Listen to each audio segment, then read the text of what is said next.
Today we head to Cajun country and learn about the Axeman of New Orleans. We'll start by exploring murders in the early 20th century, mostly targeting Italian families. We'll discuss the gruesome actions committed on sleeping families, the basic MO of this killer, and finally, look at possible leads and theories into who may be responsible for these heinous crimes. I'm Mike. I'm Ian. And I'm Dave. If you thought New Orleans was only hurricanes and jazz, stick around. Because 100 years ago, if your surname happened to end with a vowel, you might be paid a visit one night by an axe-wielding maniac. This is Necronomipod.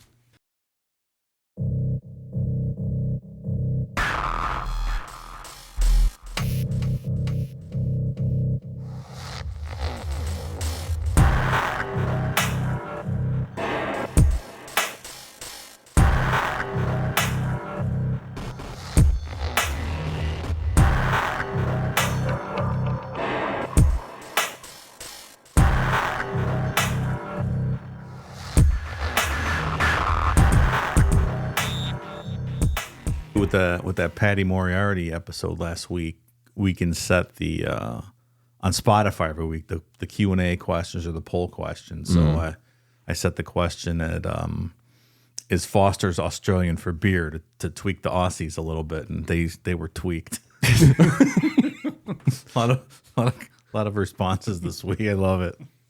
I love that legitimately in America, their country is defined by Foster's. Like, that's legit what we think of, and they get so pissed about that. That's so funny. We've been told forever that Foster's is Australian for beer, and they do not like that one bit. Just like Outback Steakhouse is authentic. That's right. Authentic Australian food. Yeah. When I go there, I know I'm eating kangaroo steak. It's fine. And I'll get a Foster's, and it tastes like I would imagine Australia tastes like. Not great. Not great. Does it hurt Outback that they don't offer meat pies? Because I would try one. It might hurt their sales. Should they embrace that a little bit? Yes. If I'm opening an American chain of restaurants in Australia, I'm going to have chili cheese dogs and hamburgers. Of course. And little sliders. By the way, I don't know if this was real or not, but I saw on Instagram that it looks like White Castle is now doing little sloppy Joe sliders. No. So essentially they're taking the burger and then just putting it on a bun now, what it looks like coming out of you. I was just going to say that's exactly right. And that's what they're serving. I would 100% try one. Maybe it works the opposite. Then it will come out as solid matter for a change. Like a square with holes in it like the little patties do. I tell you what, we talked about those meat pies. They look horrific in that documentary, but a couple people from Australia sent us pictures of meat pies they made this week. Girls sent you vagina photos? Well, that's another story for another day, but these meat pies look outstanding. I would So they take their meat pies pretty seriously. Like, no, fuck yeah. that. Here's a real meat. Yeah. I think we said on the show, though, we would absolutely try meat pies. Hers did not look great. What was her name? Fran. No. But I would eat a meat pie. Like, Of course. What's not to like? It's in like a little pastry thing. It's a pie and it has meat in it. Sounds awesome. Why would you not eat that? Fucking awesome. And my last point on Australia, sorry, Ian. No, good. I have one more that someone let us know that we were unaware that Australia had the highest number of camels in the world. And I said, That's what I was just going to say. you sure about that? That is not true. They have the highest number of feral camels in the world, but they do not have the most camels in the world. I heard from a bunch of listeners like, yeah, we have camels that just roam around and stuff here. I'm like, it's a fucking free-for-all for real. It's like a million feral camels are running around in the desert in Australia. I don't know what's going on down there. What the fuck? I'm going to be 100% honest with you. I don't even remember did we discuss camels? Fran was making camel meat pies. Zero recollection of that. And we said, how do you get camels in I don't want a Australia? meat pie now. But apparently there's lots of them there. Feral camels running around. Where's the meat? In the humps? In just the body? I don't know. Well, the humps is the liquid, right? That's where they carry their fluid. Isn't that what it is? camels? Isn't the fluid in the humps? That sounds accurate. You could tell me that, and I would believe you. Sure. Yeah. My only experience with that is just eating camel toes, but good delicacy, in my opinion. So somebody like in the mid 1800s brought camels from somewhere to Australia, and they multiplied a lot.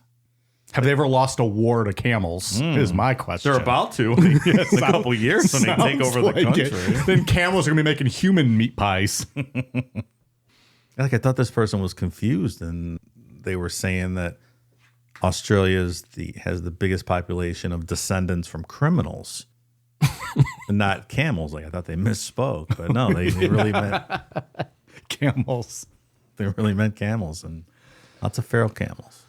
Can you imagine, like, we drive down the road here and you got to, like, watch out for deer at night? Fucking there, camels just running in front of you. Wow, Like, your SUV is not going to look pretty good after hitting a fucking camel. Anyways, we've given Australia enough publicity, free publicity today.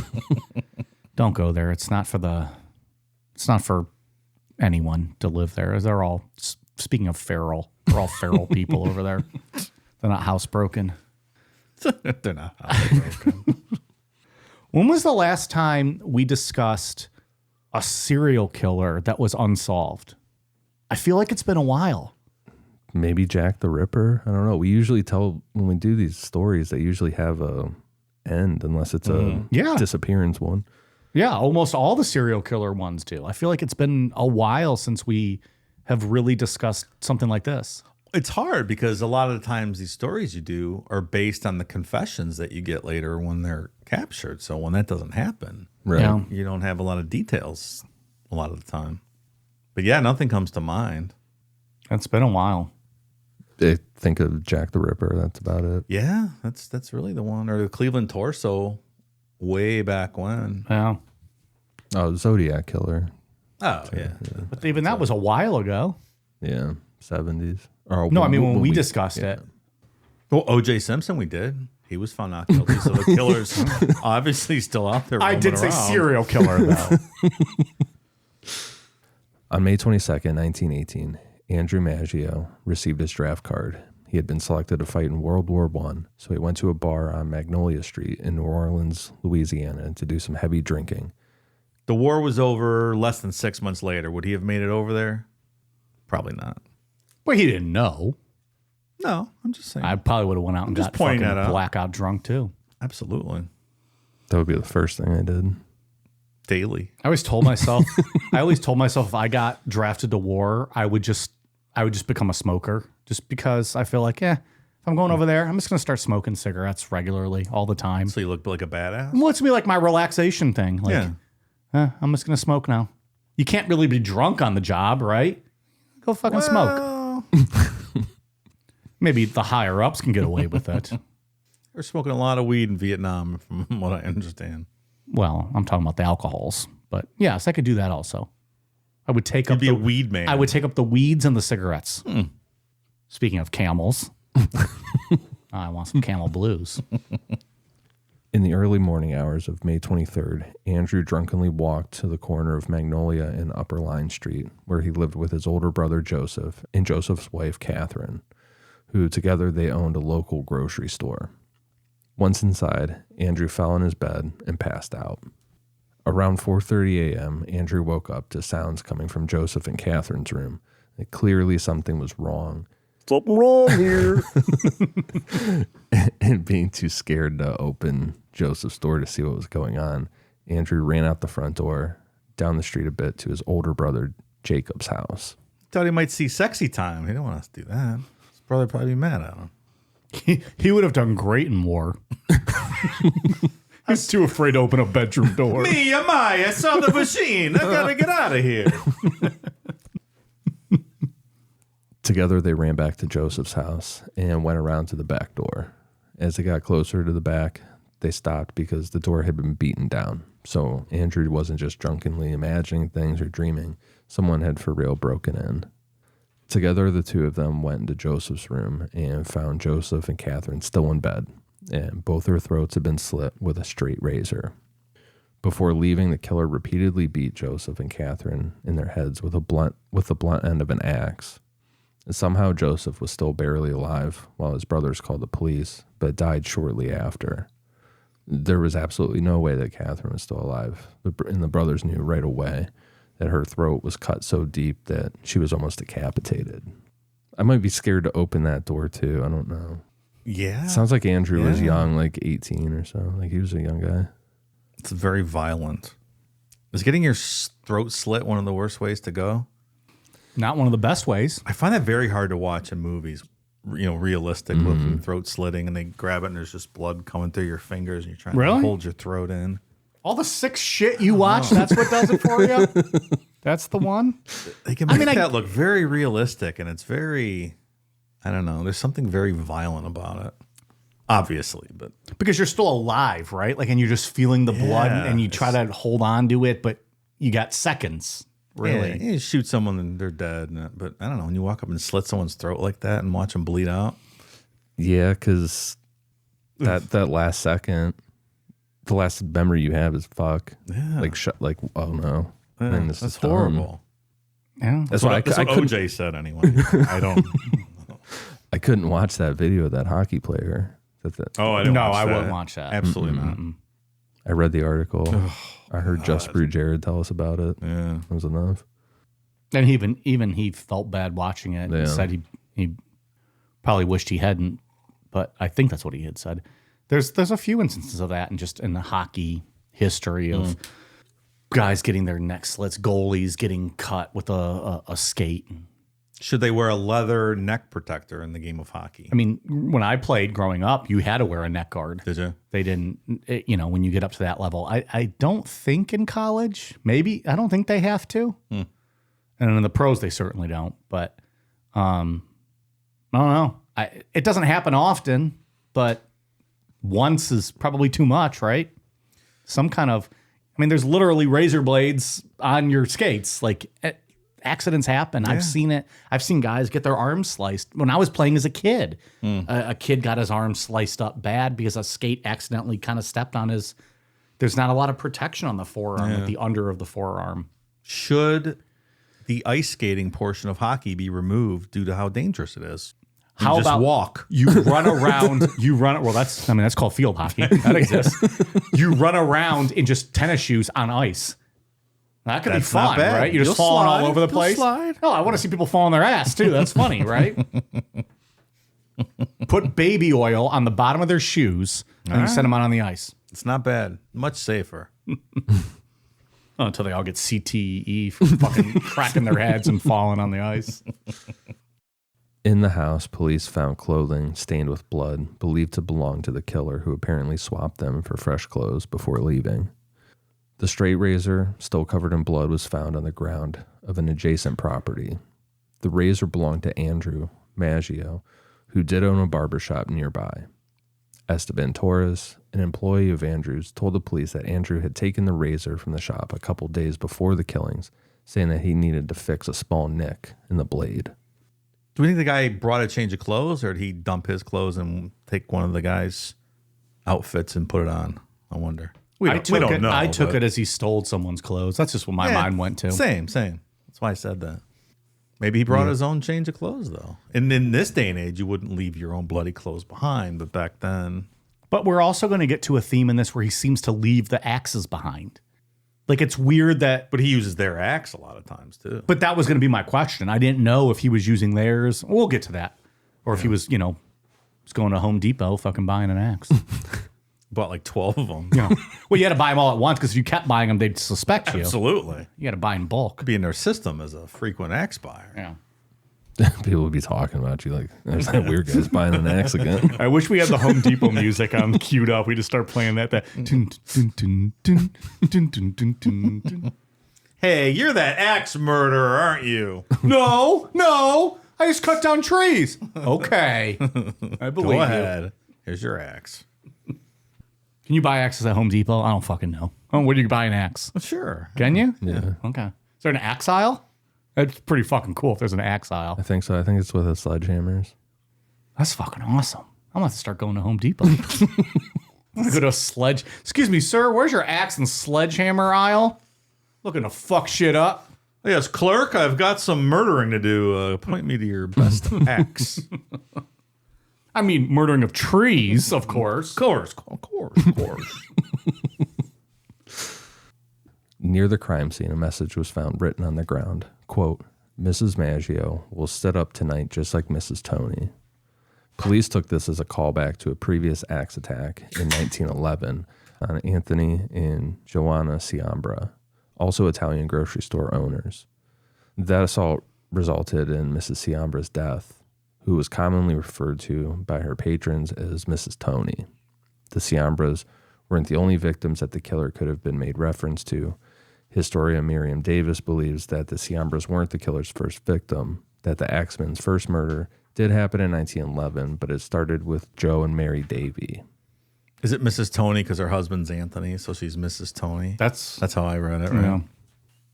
Yeah, this is interesting. A lot of the stories, or not a lot, but some of them like include these earlier murders as part of it, and then they call them the earlier murders, and it's kind of a lot of violence going on in New Orleans around this time, much like today, I guess. But.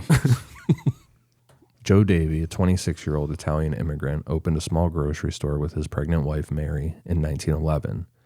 In the early hours of June 27th, 1911, Mary was awoken to find a man in their bedroom who was demanding to know where they kept their money. Mary was in shock and was unable to respond, to which this guy hit. It's me, Mario.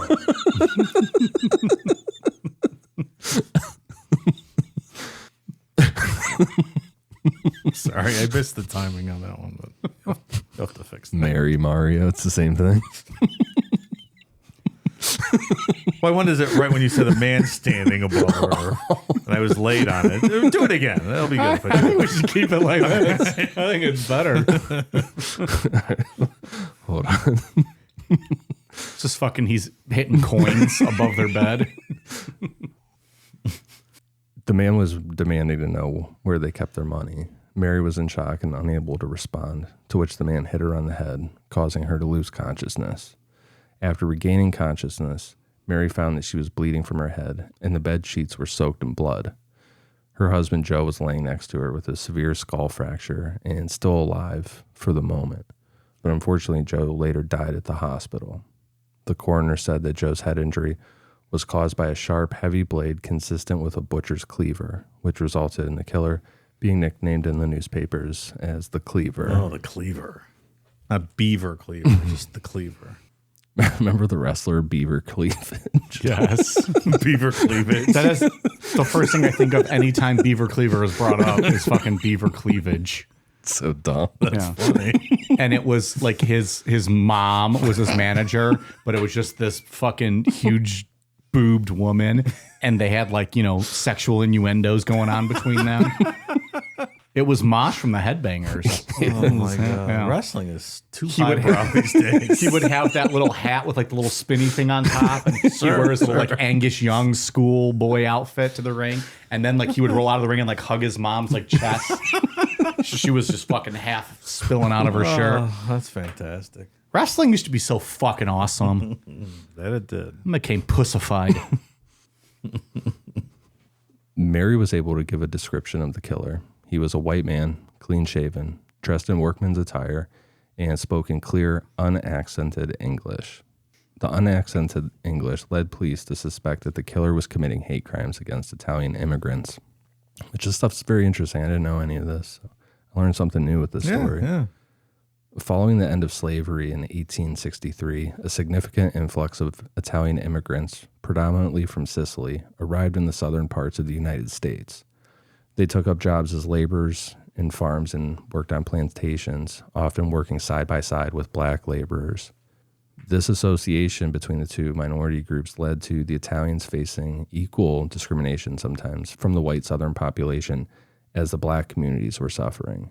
Very tolerant bunch, those Southern whites. They were often stereotyped as being of very low intelligence, and there were cases of Italians falling victim to lynch mobs, which I had no idea that was even a thing. As time progressed, these Italian immigrants began to improve their economic standing. By the early 20th century, many of them had built up savings to start their own businesses in New Orleans. They formed a large community, particularly in the older decaying sections of the French Quarter, settling primarily in the lower part of the district near the Mississippi River. This eventually became known as Little Palermo. Among their businesses, grocery stores were the most popular. And by 1900, Italians made up 27% of New Orleans' population.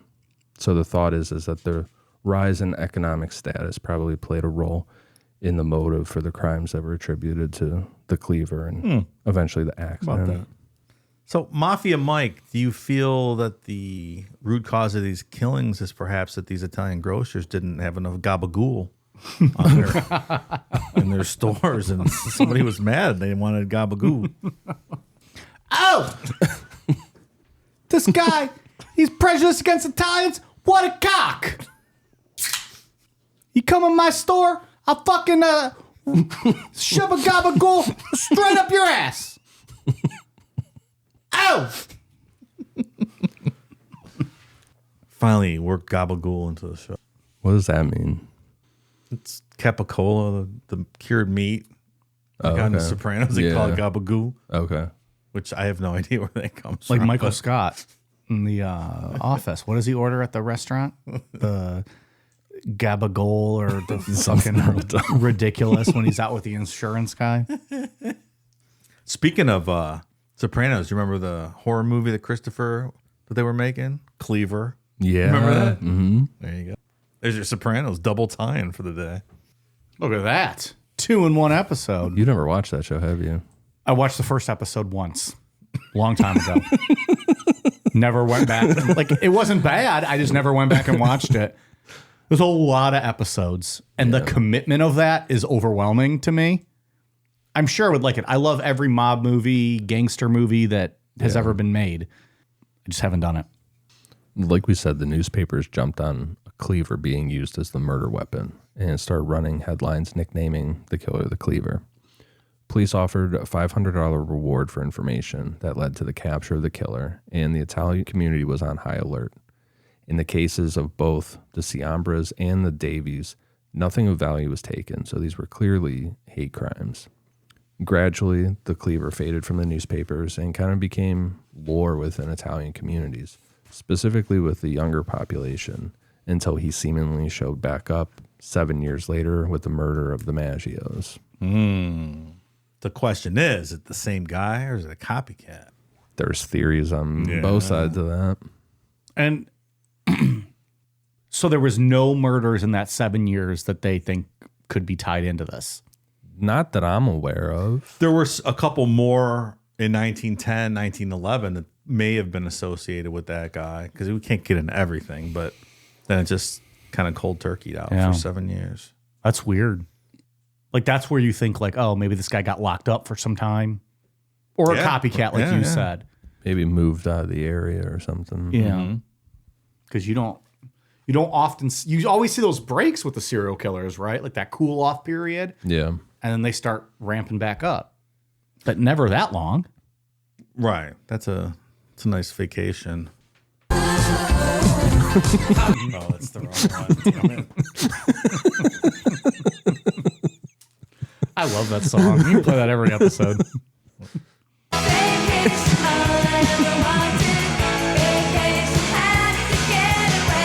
What episode was that from? Why did we pull that? Ming. Ming was driving down the highway. going in an RV. Right. Going to driving up north, right? They run. Going to an electronics convention or whatever the fuck that was.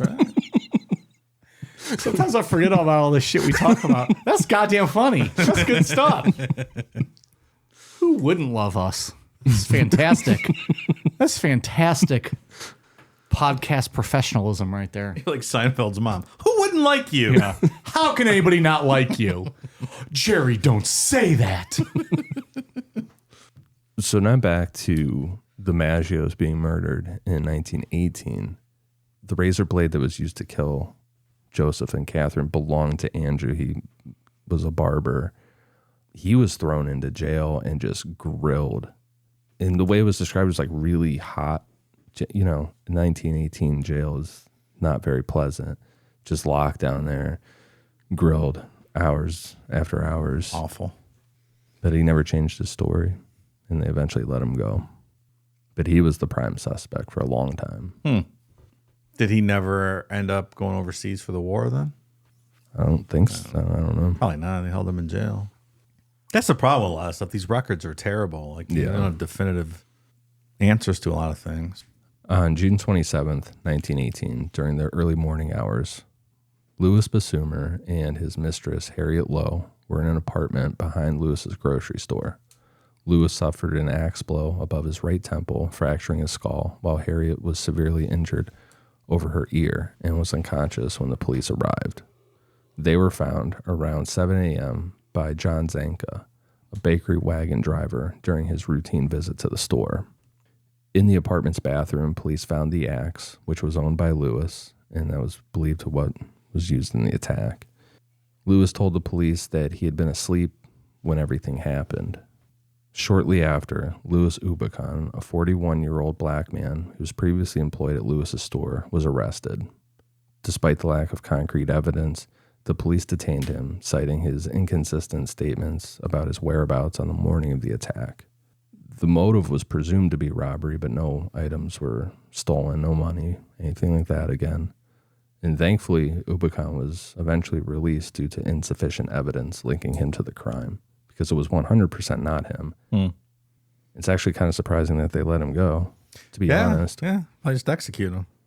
You guys would have loved that. Well, I don't think so. Oh, okay. What do you think it's like to be sound asleep in your bed and you wake up and someone has put an axe into your skull? I'd wake up with a splitting headache. So, but in reading this though, like, is this not very much like Richard Ramirez? Wouldn't he attack people with like a hammer while they were sleeping and stuff? Yeah, Like I was thinking like this is very similar to that kind of. Very up close, personal, and brutal. Yeah. And a lot of his people survived, right? Or at least there was a few people we talked about, I feel like, with Ramirez that like they were attacked or hit with a hammer that were brutally just beaten and then ended up living. He shot a couple people in the head with That a maybe 22 that's when they what was lived. shooting Yeah. people.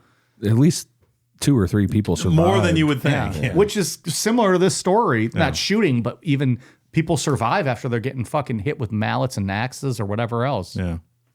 I guess you just go into autopilot, right? I suppose. You don't stop to think about what just happened to you. Maybe you don't know if you're in a dead sleep and you just wake up. Like, I think we're going to talk about someone here near the end of this one that just wakes up and goes into like fight or flight and fucking just color from the top of the head down. Yeah, it's a scary visual, but we're in a third person, point of view looking at them. Not first person when it's coming down on you and you wake up. And when that adrenaline's flying and you don't know what's going on, I mean, I guess it's very possible. I don't want to experience it. That's why I shut my door at night. So, Because they can't just open the door. well, they'll be like, "Oh no, that door's shut." They ain't He doesn't want to be disturbed. I guess. they ain't trying to fuck around and find out. If your door's open, like, oh, they're fucking around. They're about to find out. Suspicion then shifted to Louis Bassumer himself when letters in various languages were found in his house, raising concerns that he might have been a German spy. This led to a government-led espionage investigation. Weeks later, Harriet Lowe was still going in and out of consciousness. She accused Louis of being a German spy, which resulted in his arrest. You brought all the sound clips today. We're offending every nationality.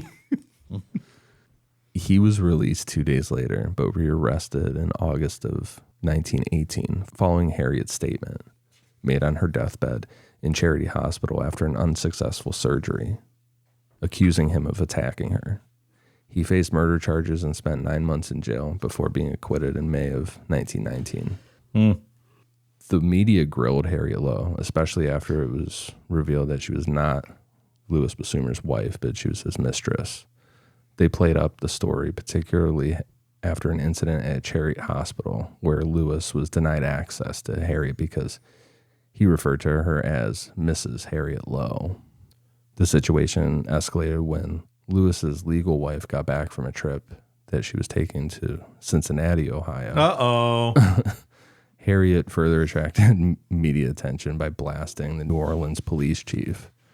After her marital status became public, Harriet told reporters that she would no longer assist the police and that police chief Mooney was the one who leaked the details of her and Lewis's affair to the press.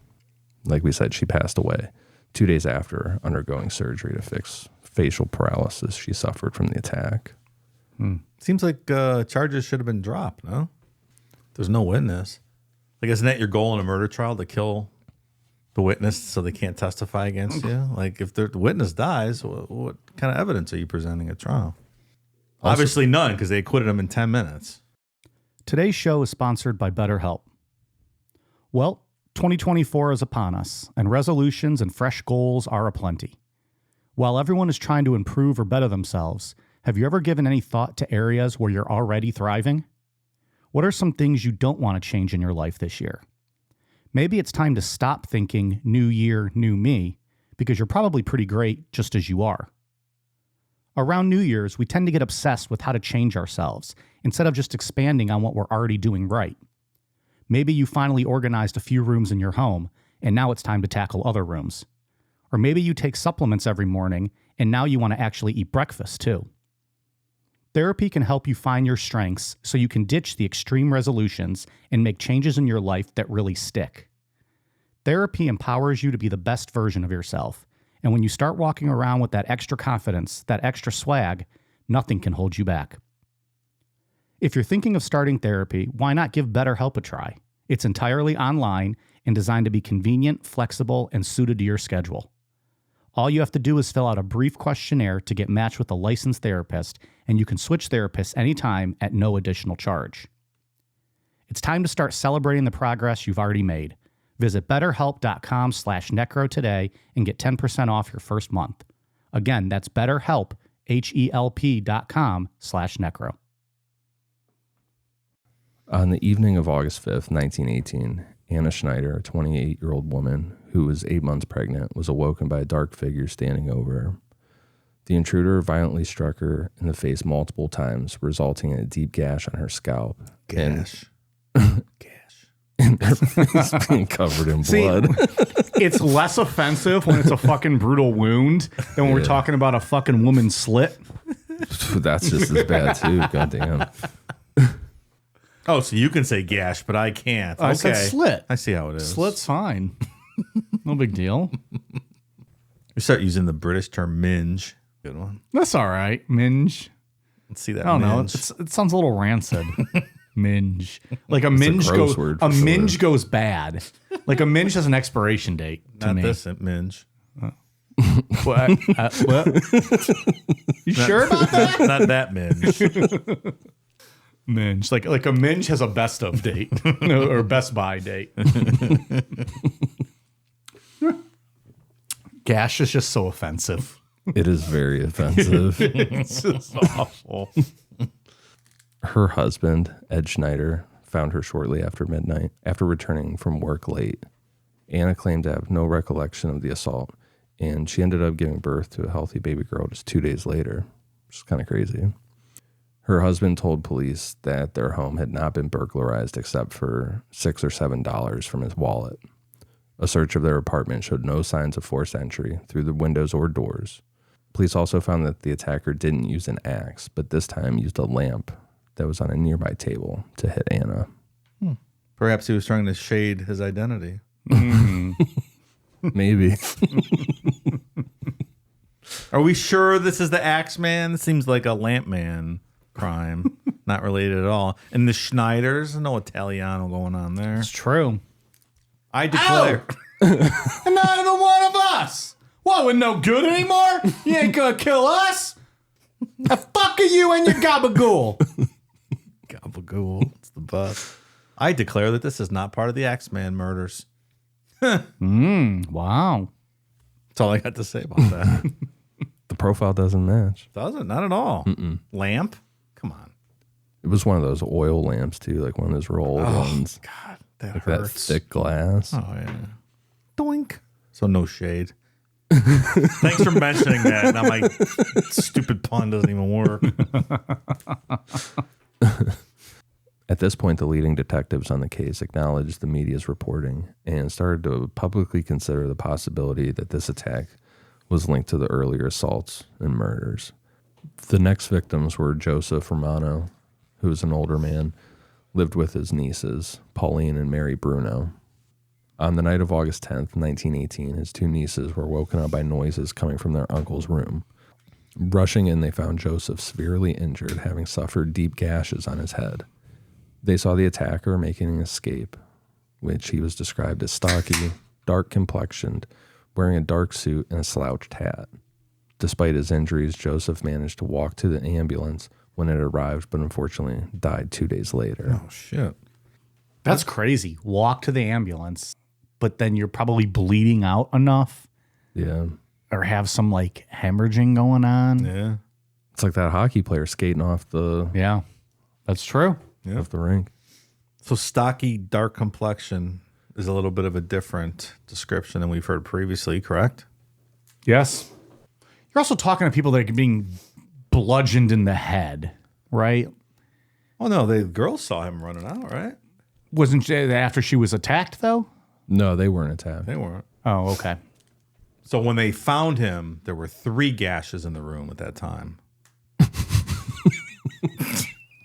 Don't like I'm that. just making sure we count properly the number of gashes that took place. Can you really be sure how many of them were bloody? No, we cannot be certain of that. No. We can't even be certain how old his nieces were. That's Ian's way of telling us to move the fuck on from this conversation. If you don't tell, I don't ask. It's like, dudes, move on. This one's not okay. The house was thoroughly searched by the attacker, but like with all the other cases, nothing was missing. A blood-covered axe was found in the yard, and it was clear that a panel on the back door had been forcibly removed. The MO is kind of prevalent in most of these cases. He like chisels out a panel in their back door and climbs through.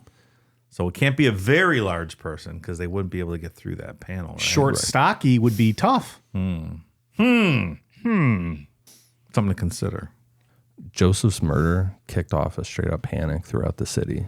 Police were flooded with calls from people claiming to have seen the Axeman around New Orleans, and some reporting finding axes in their own backyards.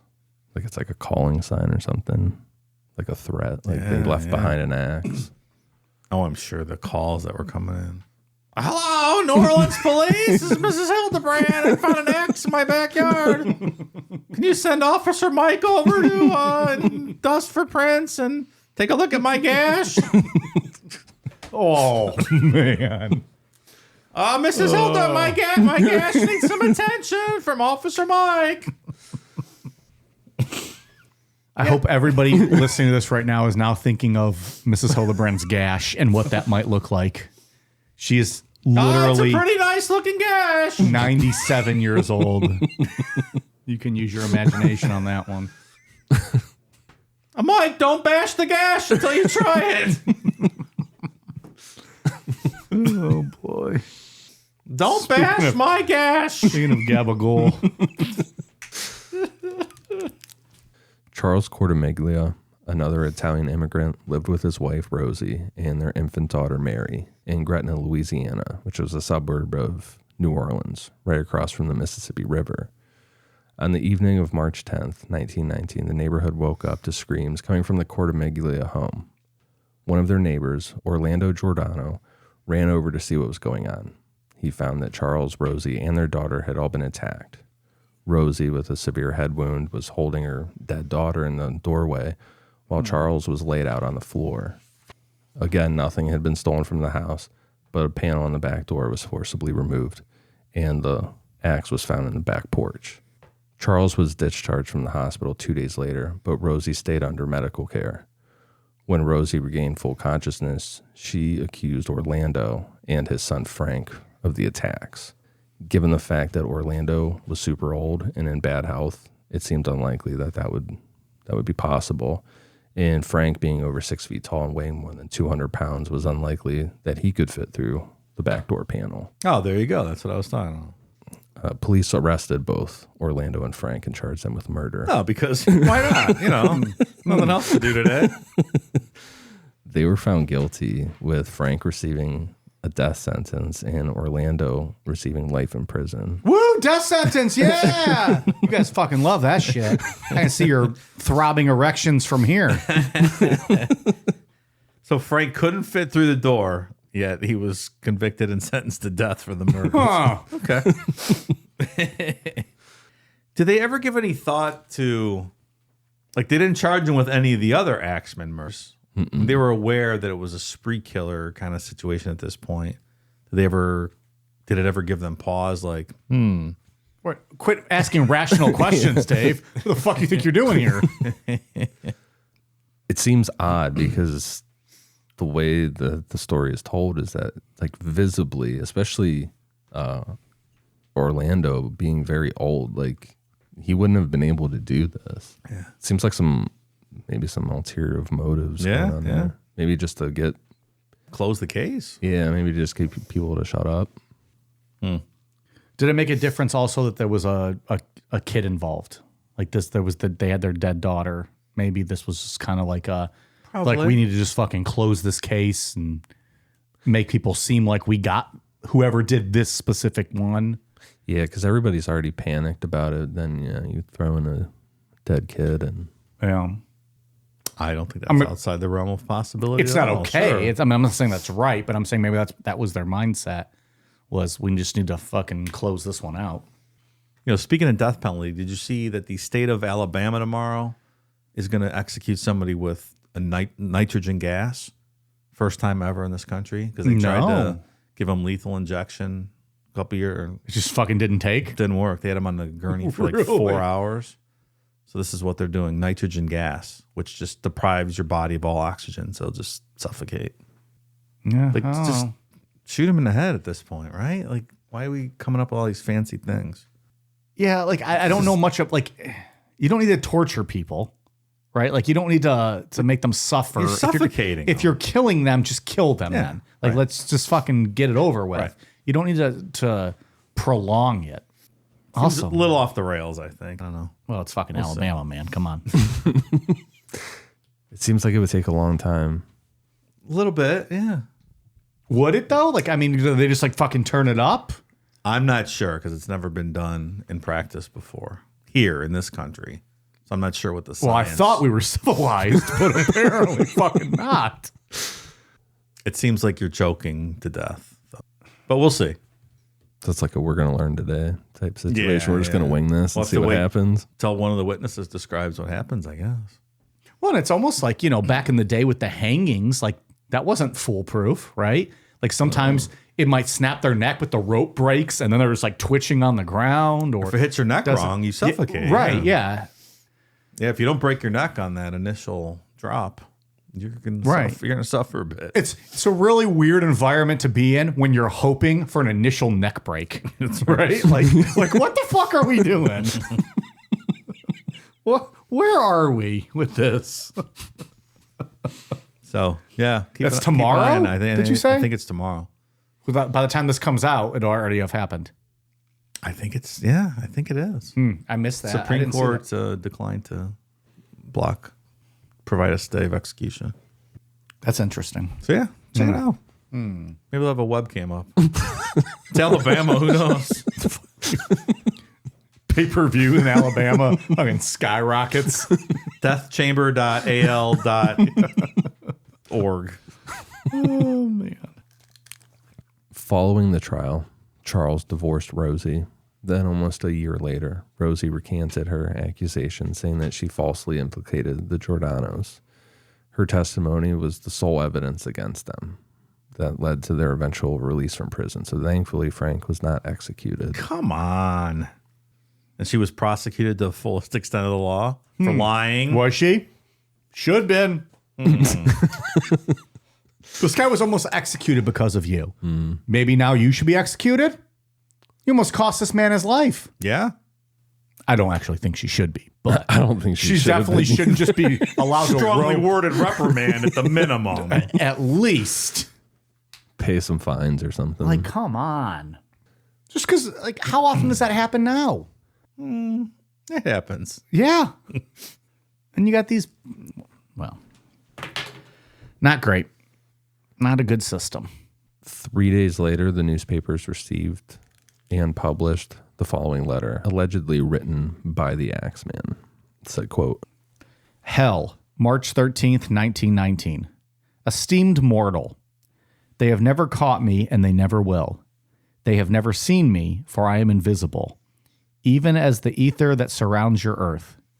I am not a human being, but a spirit and a demon from the hottest hell. I am what you Orleanians and you foolish police call the Axeman. When I see fit, I shall come and claim other victims. I alone know whom they shall be.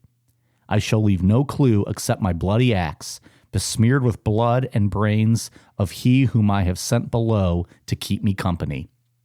If you wish, you may tell the police to be careful not to rile me. Of course, I am a reasonable spirit. I take no offense at the way they have conducted their investigations in the past.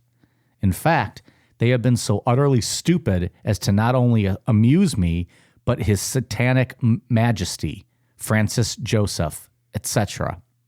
But tell them to be aware.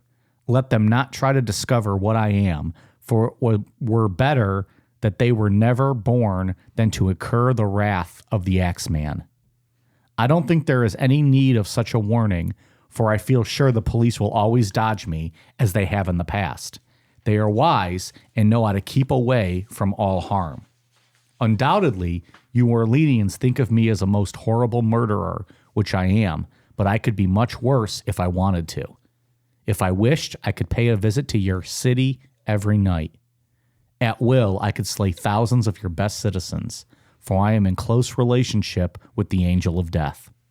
Now, to be exact, at 12:15 earthly time on next Tuesday night, I am going to pass over New Orleans. In my infinite mercy, I'm going to make a little proposition to you people. Here it is. I am very fond of jazz music, and I swear by all the devils in the nether regions that every person shall be spared in whose home a jazz band is in full swing at the time I have just mentioned.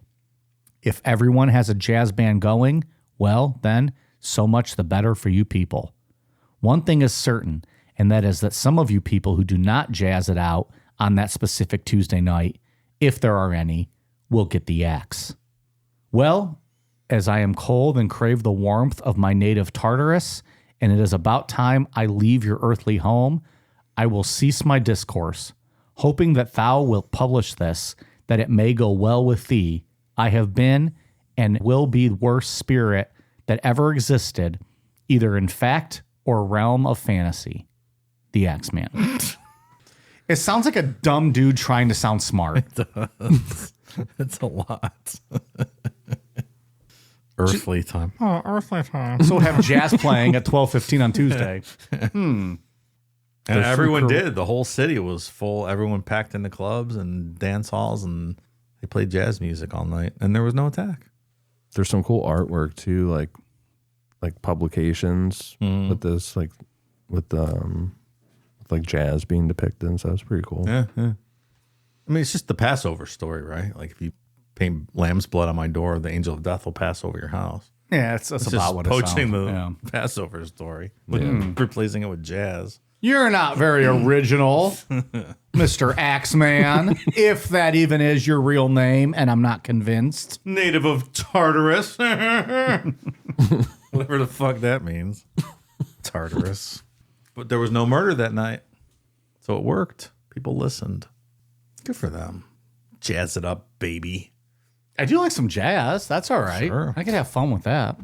If the killer really wrote that letter, that wasn't just somebody, going into business for themselves, that would have to give them a ton of power, right? That everybody that listened to that letter. Oh, yeah. That would make you feel kind of godly, right? You'd be like, okay, I can spare everybody tonight. They did what I said. Yeah. I own them. Mm-hmm. Wouldn't you write another letter that says, hey, I love naked dancing now, and unless everyone's out in the streets dancing naked at 1 a.m., I'm going to kill everybody. Unless everyone has a sock puppet on their hand to see what you can get people to do. Hello, police. I'm out here in the street with my sock puppet, and it's Officer Mike on his way.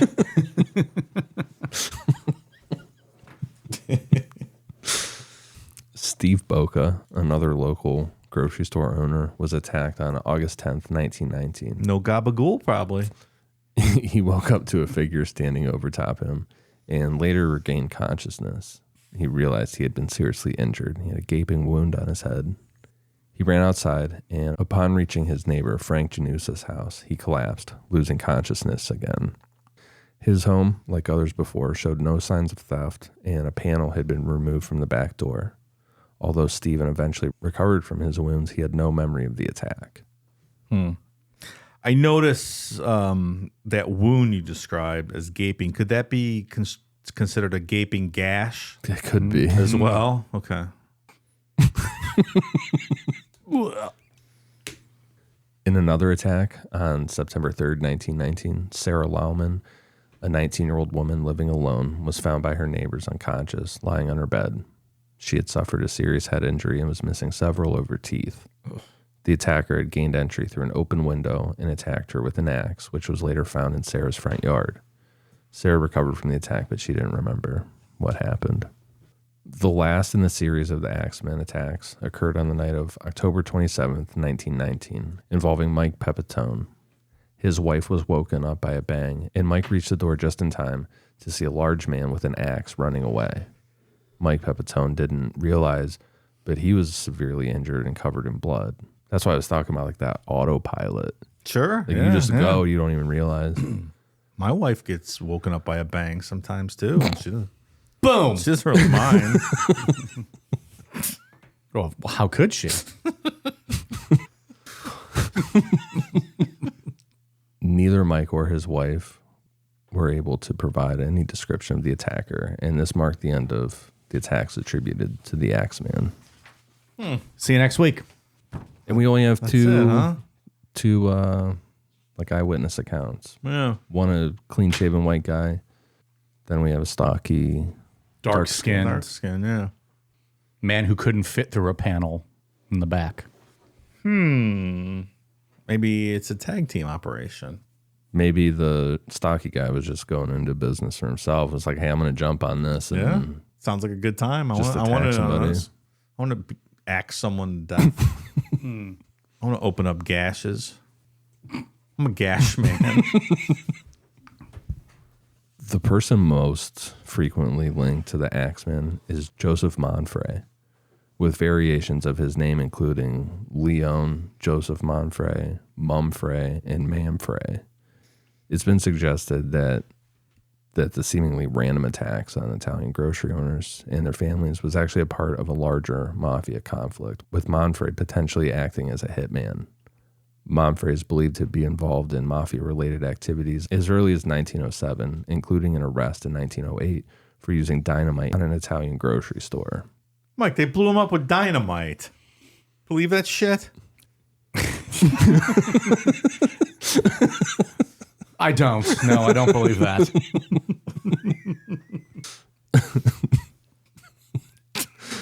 He's thought to have participated in the early phase of the Axe murders around 1911 before being incarcerated. Oh, here we go. Notably, the murder stopped during his imprisonment and started back up after his release. Monfray's life eventually led him to San Bernardino, California, where he was allegedly shot and killed in 1921 by the widow of Mike Pepitone. There were similar axe murders that followed Monfray out of Louisiana to California and then stopped in 1921 when he was killed. I mean, that's pretty good evidence. I saw that there were some murders, too, that happened through Texas that were linked, that people believe were the Axeman murders as well. Pretty violent time back then. It's a really do the or die Wild type West out of there. situation. Yeah. A lot of shit going on. That's interesting, though. However, true crime author Michael Newton went through public, police, and court records in both New Orleans and Los Angeles, as well as dug into newspaper archives. Despite his research, he found no records of an individual named Joseph Monfrey. Why would you tell us that then, Ian? Because that's the one that you always see brought up. He didn't find any other variation of being, a person being attacked or killed in Los Angeles. Additionally, Michael Newton was unable to find any records indicating that Mrs. Pepitone, sometimes referred to as Esther Albano, or just as claiming to be Mike Pepitone's widow, was ever arrested, tried, or convicted in California of killing someone. He also noted that the surname Monfrey was not uncommon in New Orleans during the time of the Axe murders. While there might have been someone named Joseph Monfrey or Mumfrey in New Orleans with a criminal background and possible ties to organized crime, the existing records weren't kept well enough to verify this or accurately identify the individual that would be in question. The theory about Joseph Monfrey seems to be more of an urban legend than anything, which is just leaves it as a complete cold case. That is amazing. Amazing how people just can start urban legends, and now that's the most frequently cited reason, identified as the killer. Like when you look at this case online, that's what you see. Yeah. First suspect, Joseph Monfrey. Well, look, when you guys were in middle school, you started a rumor about Marilyn Manson having a rib removed so he could suck his own dick, right? I heard now that. That's gospel. Everyone I believes it. certainly heard that quite a bit. That was. Now that's taken as truth. So, same kind of thing. I don't think it hurts his image. It doesn't make me.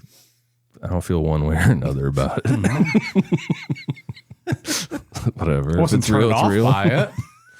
No, I don't give a shit. It's like, oh, that guy, he had a goal and he accomplished it. He got that dick. He's a hometown hero, right? He's from Canton, Yeah. right down the road. I wish he didn't turn out to be such a piece of shit. God damn it. Why? What's he do now? All the allegations of sexual abuse and stuff, assault. Did he just go away? Like, I haven't heard about him in years. Yeah, I think he's counting as lucky stars that he didn't do jail time. All right.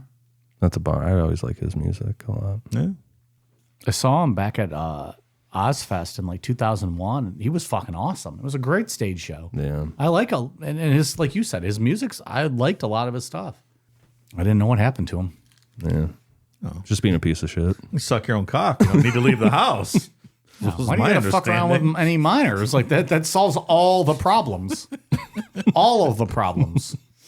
A couple of the other things I saw in here was they thought that maybe he only killed men when they got in his way of killing women. Okay. I'm not sure that fits exactly. That doesn't seem Because they're all accurate to me. sleeping, and then he just attacks, like, it seems like the men. Yeah. I think just because there's those two single women, I think they're maybe jumping to conclusions there. I'm not confident this is all the same guy. Sure doesn't feel like it all the time across the board. The first part is all Italians, and then it kind of goes off the rails after that. A little different. Yeah. There's also another theory where they think it was a jazz club owner. He's trying It was a master plan trying to get people to listen to jazz more. Like, I mean, all I right. understand. I'm not sure it's foolproof, but Pretty circular plan to do all this, and you come back around and like, oh, I'm gonna write the letter now and make everyone go to the jazz Yeah, right. club so I don't do it again. So I don't know. Seems like several copycat killers. Yeah. I think someone was doing that- some business in 1910, 1911, and who knows? People like that get shot, get killed, and whatever, and then 7 years later get arrested for whatever else. Sure. I think I agree. I don't think this is the same person. Or maybe the copycat killer then spawned an additional copycat killer, in 1919. I don't know. It's just like the Jack the Ripper theories Sure, and stuff, sure. multiple killer theories and all that. I think that's what I lean towards. That's what it seems like. I have another interesting story if you're interested. Sure. There's this place in New Orleans called the Haunted Hotel, and they make some claims about the Axeman. It says New Orleans' oldest and best-known haunted hotel. It's built in 1829. The hotel has been home to nearly a dozen murders in the last 200 years. This is on their website. This is their promotional material trying to get you to come Book stay now. there. $99 a night. Reports of being haunted initially dated back to 1918 when New Orleans' infamous serial killer, the Axeman, left a bloody trail through the city, becoming one of the most notorious serial killers of the 20th century. To this day, his identity remains unknown. Largely targeting the Italian population in New Orleans, confirmed reports have verified that the Axeman lived in the hotel during the murders. Confirmed reports have verified. He was renting one of the back rooms in the slave quarters. The Axeman was the handyman of the property and led a very unassuming life. He was never apprehended by the authorities. So this hotel is claiming to know exactly who it is. Yes. Yet they never helped the police. Yes. He lived in their hotel. They put him up the whole time. He was the handyman. Yeah, he had their continental breakfast before he went out and killed people. He was every the morning. maintenance man of the hotel. That's right. That's what they're claiming. And to cap things off here, while remodeling a few years ago, we found a bloodied axe hidden in the corner of the old attic. It is now on display in our lobby for hotel guests to view and ponder. Are you brave enough to stare in awe at the Axeman's instrument of death? Or better yet, stay a night in the haunted hotel? So there you go. I mean, He lived at the haunted hotel in New Orleans. Well, there it is. They solved the crime. Yeah. They told us who it was Now we know. without telling us who it was. Confirmed reports. That's right. Said. Confirmed reports. Verified and confirmed. Use lots of words like that. Interesting story. It really is, yeah. Yeah. It's always interesting to go back in these like really old cases. 'Cause when you think of serial killing, it's like all 70s. Sure. But yeah, dangerous time to be alive. It's fucking off the Fucking rails. yeah. And like the guy at the beginning, if you survive, you're just getting shipped off to war. So one way or another, you're fucking dying. And everyone had fun in World War I in those trenches in the mud. They had a great It time. looked awesome. All the videos I see, they had so much fun. All the gas attacks and Oh stuff. my God. Can you imagine? Nope.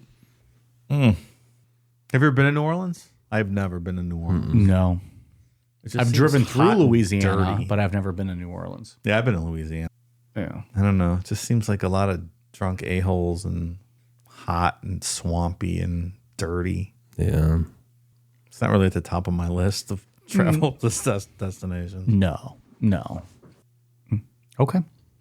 Anything else? You find anything else of interest we didn't get to on this in your research, Ian? No. No? You good, Dave? Yeah, I don't think we're ever going to figure this one out. Probably It's not. lost to the ages at Probably this not. point. Well, they're focusing on one person, and I don't think that's the right path. I think you're right. If there's one lesson to be learned, keep your gabagool stocked up. Oh! All right, Dave, what do we got? Thank you to new patrons Spangle Namapod, Libby Lynn. I just want my name read here. Thank you very much. There you go. That's it. Austin Davis, Josh Spurgeon, Juliana Hageman, Lily, Alyssa Nesbitt, Jason Hayes, Chastity Brooks, Stanley Cresswell, Sierra Obregon, Torque Tech, Zach McComas, Scumbag Fuckrat. Like, is that self-described, or did someone give you that name? Or His mom. that's what my mom called me. Stephen Cook, Larissa Robinson, Ginny, Again? or Ginny, Ginny or Ginny, Rhino B, Bronwyn Tricky Cohen, Heidi Lutz, Logan Seekins. I saw the Bukkake Boys live in '69. Nicole Whitener, Natalie Grosso, Necronama Loser 666. What? Going to the bad place. Real fucking winner. Get it? He's not. He's a loser. Lives in his mom's basement. Aaron Walton, Sean Vanstone, Floyd Rodriguez, Lindsay McFarlane, Jordan Boudway, Jay, Papa Shrek, Joe Vega, Kiera, Brandon Sykes, Janine Lewis, Bradley Baker, P. Jesperson, Coolius Maximus, Rhonda Joe Stratton, J. Duh 373, Earl Landry, Lulu D, Crystal, August Stover, Alan Viteri, Enrique Ocaranza, McKenna Ehrenholtz, Chance Leinanen. Dave said spitting is quitting. I say swallowing is following. Swallowing id following. Fucking nerd. Fine. Don't swallow. Spit it out.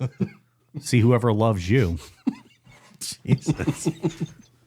Mafia Mike's a little harsh tonight. Ow! You're gonna swallow my spit. You're gonna take this gabagool. You're gonna like the gabagool sauce. You look at the sausage. I didn't kill nobody. The shit in the bowl. You get some of my garlic bread. I give you the meat sauce. You look at the sausage. He's got the greatest hits going over there. That's what spitters get. All of that. I give you the meat sauce. Aaron Orsborn, Lindsay Valentine, Catherine Godfrey, Morbid Tinkerbell, Lowlife Penguin, Cuck Pirate, Sadie, Chance, Mark, Beefy Testosterone, Justin Pullen, Jess Cobain, Chris Miller, Tommy Kelly, Sydney Estrada, Nathan Explosion, Philip Harass with Cum,